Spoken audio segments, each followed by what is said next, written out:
or so since we've seen you. How good was that to have that time on the training ground? And in terms of the injured players, are you able to provide an update on when we might see Mason Mount, Luke Shaw, or Johnny Evans? No, it was a good week until 2 days ago. We had some problems also, so we don't have players back. Maybe we'll have one or two issues, but we are waiting. We have one player also is sick, so we'll see the team on weekend. But it was good to work with the team, to feel the players, and to try to improve our performance. So when you setbacks in terms of injuries, yeah. Serious? I know it doesn't feel like you're going to give us any names, but No. We will see at the weekend. How big is this match against Tottenham? Obviously, two sides that have a lot of expectation but haven't lived up to expectations. Yeah, every game until the end of the season is a big game for us. We need to improve the way we play football, but especially we need to win. No matter what, we need to win. And for that, we need to improve the way we play football.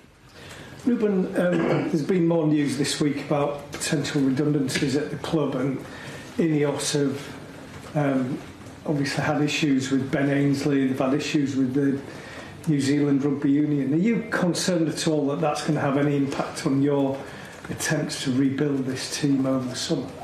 Our biggest problem now is Tottenham. We know that the moment of the club, of course, we do. I have to understand all these problems, but that problem of our club is not new. You already knew all the rules of fair play. We have a problem at the moment, but that cannot influence the way I coach the team and prepare the next game. So my focus is on that and not in the other things. Well, as a coach, you have to feel as though you're going to be able to make things better, and you always plan forward. Every coach does that. So that surely has an impact on whatever discussions you're having. Here is simple. To do something, we need to sell players. So that is my focus is to prepare the game. We cannot do now. The window is closed. We need to focus on the games that we have, especially the next one, and then in the summer we will see. Ruben, we know that the club's got an ambitious target to win their 21st title by 2028. Was that something that was mentioned to you when you joined, and also do you think that's a realistic target to have? Yes, we talk about that. Our focus. I said since the day one, our focus is to win the Premier League, and we can change everything in a few years. I don't know how long it's going to take.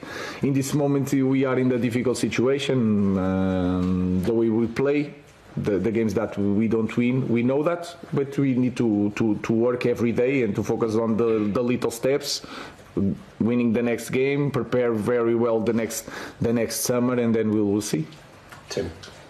Ruben, Ange Postecoglou has been criticised at times this season for sticking to his principles. How important is it that as a coach you don't deviate away from your philosophy, and do you admire him for that? Yeah, I'm a huge fan on Ange Postecoglou. Of course, I'm from a different culture. I'm Portuguese, and you know all the Portuguese coaches, they can adapt, and I adapt. The simple thing is that I use one system in the moment, because I believe if you work on that system, you can play in different system at the same time. So that is my idea. But we are not winning games, and I understand the connection between me and Ange.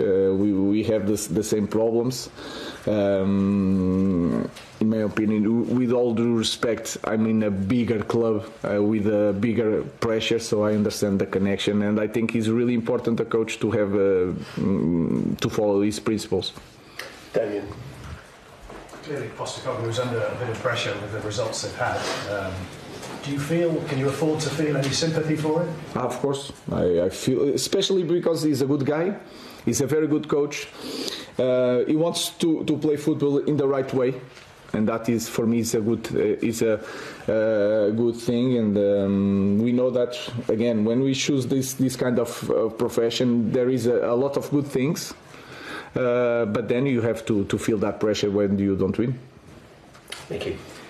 Ruben, away from home, there seems to be a bit more relaxation with your team. A lot of pressure at home. I know the home record's not fantastic at the moment. Can you feel like yourself within the players? I feel it in the game, the performance, because you see it, I see the same thing. And sometimes when you, especially in the big games, when you are like a little bit the underdog, and that is a thing that we should not feel in any game, because we are Manchester United. But I feel the players more free. But then when you have to win the game, you have to be more dominant in every aspect of the game. I feel that we are not quite there. So I feel the team, sometimes the feeling is different when we play away. Sorry. You mentioned the summer. I know it's only just been January and closed, but fans would be interested to know what the landscape might look like, because it feels like it's going to be an important window for you to get the players to fit your style. Is that then the case, though? You need to sell to buy even in the summer? Yeah, you know the rules better than me. So our focus is to win these games, and then we have time to focus on that. I'm really focused on winning the next game. Again, I know I asked about Chido Obi last week, but did you see his performance in the week for the youth team? And at academy level, do you see any players possibly coming into the first team? I don't want to say names, because we have to be careful on that. They are working with us. We had some problems this week. We call some young players to be in our training. So we will have that evaluation. Is one of them. Chris. Hi Ruben. There's a 12-point gap between the bottom three and where you are right now. It seems like a big gap on the surface. Is it dangerous to kind of feel safe at this stage? Do you think it's dangerous to kind of fall back on that cushion? No, we are not.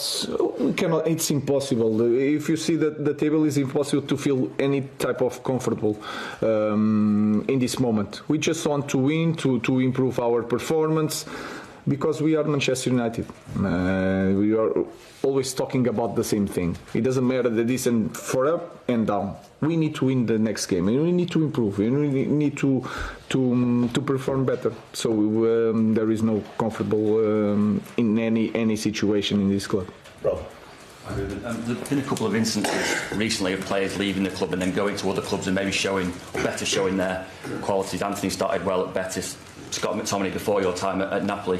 Do you think that shows how difficult it is for a player to perform here, that the pressure and the spotlight is so great that when perhaps they move somewhere else, they kind of feel, I don't know, liberated, a bit more freedom perhaps? I don't know. Sometimes it's like that. It can happen in any club. This is a club with a lot of pressure, and then in this kind of club, we have to have like a base of a team to put younger players, talented players that came from abroad, that came to a team that he has one strong base that can help them to cope with that pressure. In this moment, we don't have it, so it's really hard also on them. And you feel it in Dorgu. He was a little bit nervous in the first moment. But if you are playing better as a team, you are a strong core that can cope with this and are winning games and are really strong in the games, like it was supposed to be in this kind of club. It will be more easy for these kind of players to be free to play football. But football is like that. When we reach that level, you need to cope with the pressure. And sometimes they go to other clubs and they are more free, without pressure, and they play better. I don't know. Okay, that's just